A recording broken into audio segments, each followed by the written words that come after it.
Now,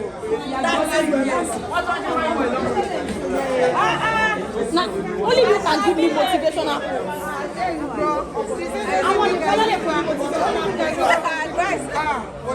Well, let me put 2 years anniversary. That's all right.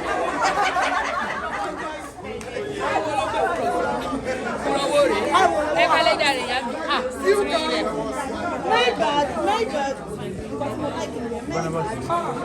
13 years.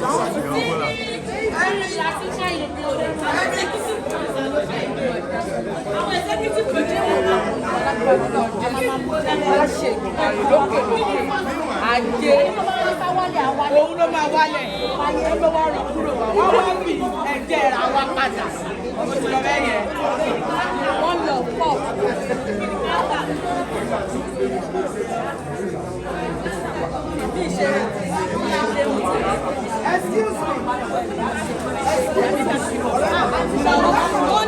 Monday. For major job, I know I'm on continuity. Set and one more. Set and one more.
You are watching GboahTv. Kindly subscribe, like, and follow. Thank you. Welcome to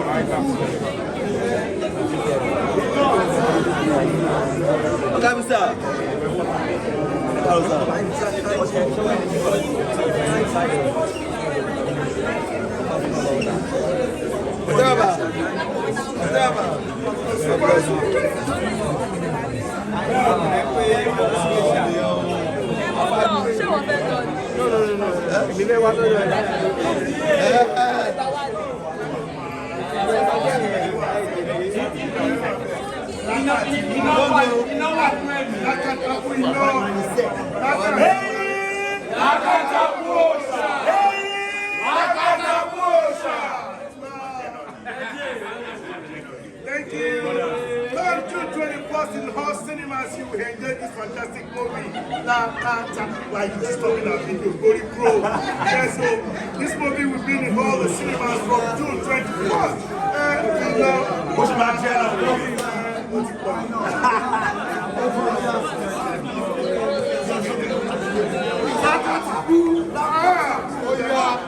Lakatabu. Yes.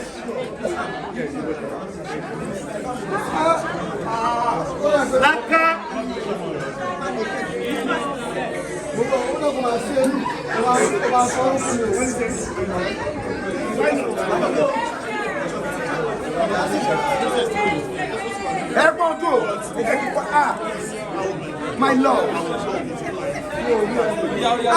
Please, I just asked that and they told me that you don't how far? That's why I'm not important, not me. Don't take my own time.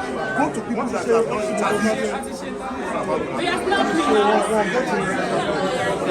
It's not about the red carpet. They're just coming out of it. How do you ask them what's their reaction? And you start to match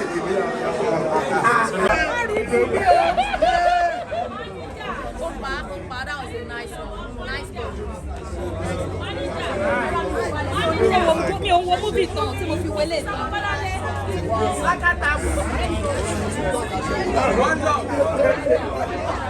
Only God can even